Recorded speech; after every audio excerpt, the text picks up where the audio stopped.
اور ایک روایت حضرت سلیمان بن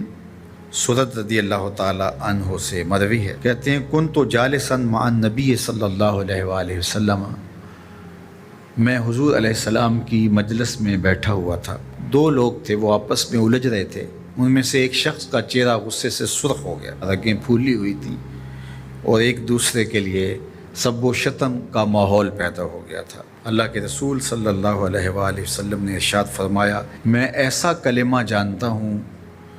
کہ اگر یہ کلمہ پڑھ لیں تو ان کا یہ غصہ زائل ہو جائے گا، ان کی جو کیفیت ختم ہو جائے گی، اور وہ کیا ہے؟ اعوذ باللہ من الشیطان الرجیم۔ یہ پڑھ لیں تو جو ان کے اندر ہے وہ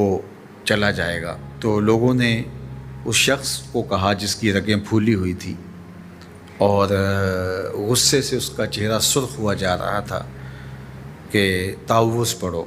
اعوذ باللہ من الشیطان الرجیم پڑھو۔ اور یہ اللہ تعالیٰ نے قرآن مجید میں ارشاد فرمایا ہے کہ جب غصے سے انسان بے قابو ہو جائے تو اس کو چاہیے کہ وہ اپنے غصے سے باہر نکلنے کے لیے تعوذ پڑھے۔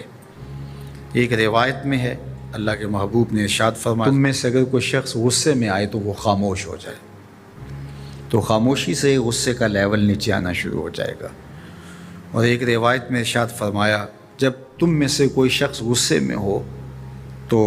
وہ کھڑا ہوا ہو تو وہ بیٹھ جائے، اور اگر اس کا غصہ اس سے زائل ہو گیا تو ٹھیک، ورنہ لیٹ جائے۔ یعنی اگر وہ کھڑا ہو تو بیٹھ جائے، اور اگر بیٹھنے کے باوجود بھی غصہ ختم نہیں ہونے پا رہا تو لیٹ جائے، خاموش ہو جائے، تعوذ پڑھے اور بیٹھ جائے یا پھر لیٹ جائے۔ تو یہ چار صورتیں غصے کو کم کر دیتے ہیں۔ تو غصے کو نافذ کرنے کی بجائے کوشش کرنی چاہیے کہ غصہ جو ہے وہ فروغ ہو جائے، چونکہ غصے میں انسان ایسے امور کر لیتا ہے کہ بعد میں اس کو سخت پچھتاوا ہوتا ہے۔ تو ایک شخص نے حضور سے کہا کہ حضور مجھے کوئی وصیت کیجئے۔ حضور نے اسے ارشاد فرمایا کہ تو غصہ نہ کیا کر۔ اس نے پھر کہا مجھے وصیت کیجئے، تو آقا کریم نے پھر فرمایا غصہ نہ کیجئے۔ اس نے پھر کہا، یہ بات ایک بار نہیں، اس نے کئی بار حضور سے پوچھی۔ وہ کوئی اور وصیت طلب کرنا چاہ رہا تھا کہ یہ تو ٹھیک ہے، کچھ اور وصیت بھی کیجئے۔ اس سے ایک تو اس شخص کی ذاتی صورتحال ایسی ہوگی، اور دوسری یہ ہے کہ اس نصیحت کی اہمیت کے پیش نظر کہ غصہ جب انسان کو آتا ہے تو وہ مغلوب ہو جاتا ہے اور بہت غلط فیصلے کر بیٹھتا ہے، اس لیے بار بار ایک نصیحت پر تاکید کرنا اور اس کا تکرار کرنا اس امر کی طرف توجہ دلاتا ہے کہ ہمیں معاملات کے اندر بہت معتدل رہنے کی ضرورت ہوتی ہے۔ جو شخص غصے کو نافذ کرنے کی طاقت رکھتا ہے، ایک تو ہوتا ہے کہ بندہ غصے سے خود اپنے آپ کو بے چین کرے گا، لیکن اپنے غصے کو نافذ نہیں کر سکتا، غصہ نکال نہیں سکتا، خود پیچ و تاب کھائے گا۔ لیکن یہ وہ شخص ہے جو غصے کو نافذ کر سکتا تھا، اس کے پاس طاقت تھی، لیکن اس نے اس کے باوجود غصے کو ضبط کیا۔ حضور علیہ السلام نے ارشاد فرمایا، قیامت کے دن اللہ تعالیٰ لوگوں کے سامنے اسے بلائے گا، تو اللہ تعالیٰ اسے اختیار دے گا کہ جنت کی حوروں میں سے جس کے ساتھ تم نکاح کرنا چاہتے ہو، جس کے ساتھ تم رہنا چاہتے ہو، تمہیں اس کا اختیار دیا گیا ہے، اس لیے کہ تم نے اپنے غصے کو ضبط کیا، اس کو نافذ کرنے کی طاقت کے یہ بھی ہوتا ہے کہ کسی کو کسی عمل خیر کی توفیق ہو جاتی ہے تو وہ اس پر اللہ کا شکر کرنے کی بجائے دوسرے لوگوں کو جو فی الحال اس توفیق سے محروم ہیں حقارت کی نظر سے دیکھنا شروع کر دیتا ہے۔ بعض اوقات کسی کو نماز پڑھنے کی توفیق مل گئی تو وہ بے نمازیوں کو حقارت کی نظر سے دیکھنا شروع کر دیتا ہے، تو یہ اس کے عمل کا عجب اس کے عمل کو برباد کر دیتا ہے۔ اگر اللہ نے آپ کو خیر کی توفیق عطا کی